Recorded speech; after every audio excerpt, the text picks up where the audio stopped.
All right, sitting in the 2007 M6. This is a car that when it came out, I know was very controversial in terms of how it looked, and you obviously had the iDrive and everything like that, but to drive it today, I think it's really aged well.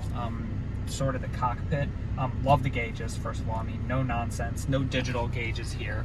Obviously the variable red line, the car you can see is fully warmed up right now, but as sort of when the car is fully cold, it actually is up at about 5,500, and we'll slowly work down and sort of show you where to rev the car. Head-up display. So we actually have a M5, and the head-up in this, I don't know why, is much better, way better. You can see it. Obviously you can't adjust the height, but you can see it, and it actually has like usable information in it. And when you go into M mode, you can set it up so it's got the little rev counter in there too. So probably the biggest thing that people will be, I would say, wondering about with this car is going to be the SMG.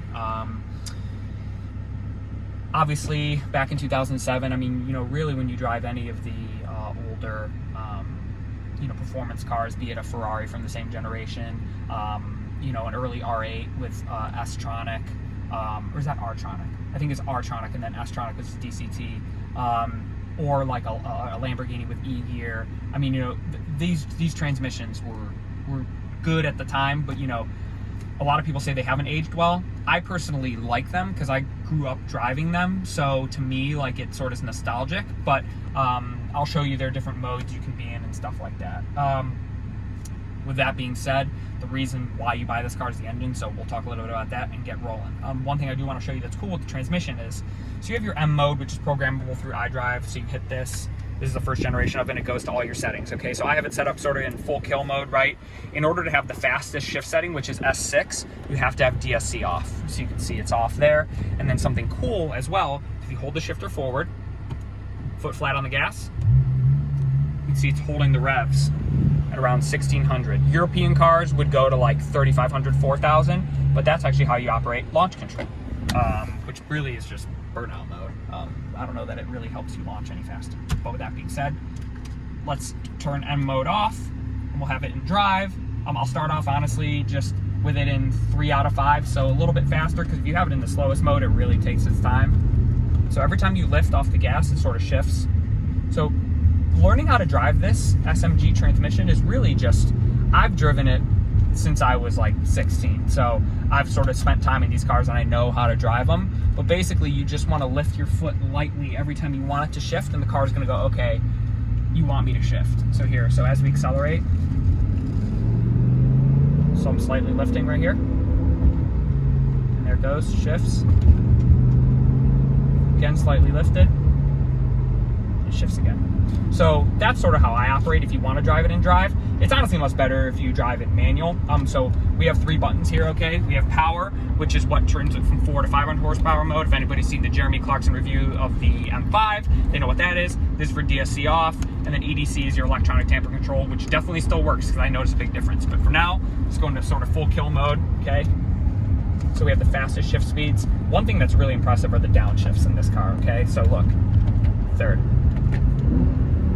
Perfect. I mean, you didn't even see the camera move.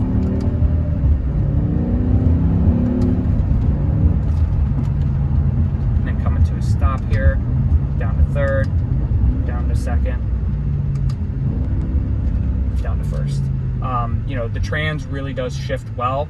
The one thing that you have to know, though, is if you're going to have it in full kill mode like this, it's gonna shift really fast, which you'll see when we go on the on-ramp onto the freeway here. So you see, I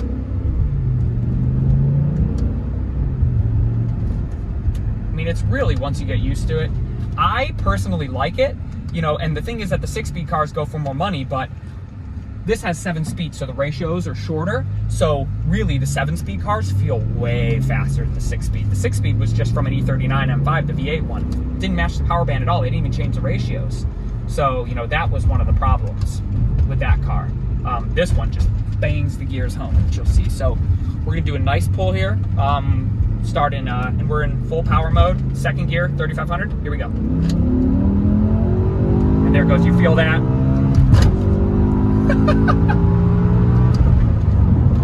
Yeah, it's not slow. And the thing that I'll tell you about this engine is, everyone talks about it.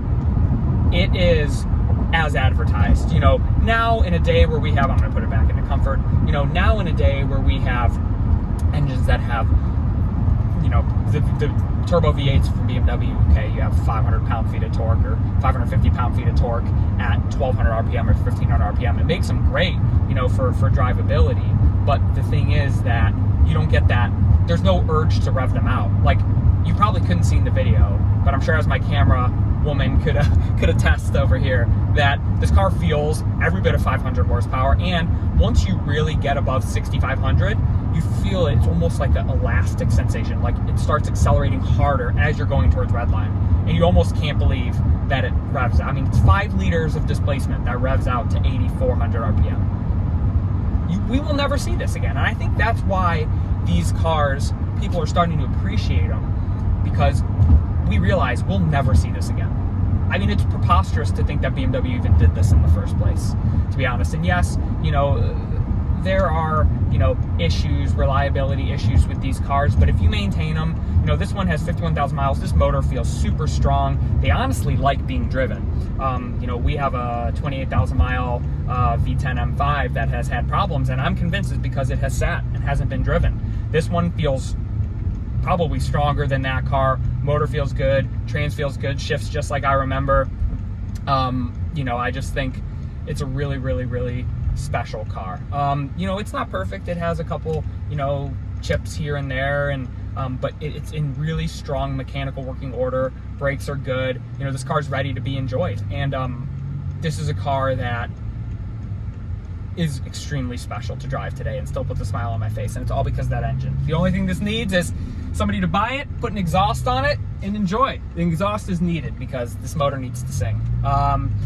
So I think that's going to do it here. Obviously, if you have any questions or any other requests of any other clips you guys want, just let me know. I'm happy to do them.